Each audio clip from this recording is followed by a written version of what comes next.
রুষ্ট হয়ে বিদায় নিচ্ছেন লক্ষ্মী। এই 5 ঘটনায় মেলে তার ইঙ্গিত। তুলসী গাছ শুকিয়ে যাওয়া। গৃহস্থ বাড়িতে তুলসী গাছ শুকিয়ে যাওয়া অত্যন্ত অশুভ লক্ষণ। তুলসী গাছ শুকিয়ে যেতে দেখলে বুঝবেন যে মা লক্ষ্মী অসন্তুষ্ট হয়ে আপনার সংসার ছেড়ে চলে যাচ্ছেন।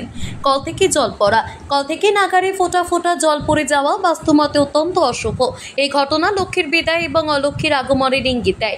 এর ফলে বড় আর্থিক ক্ষতি হতে পারে। গয়না হারানো।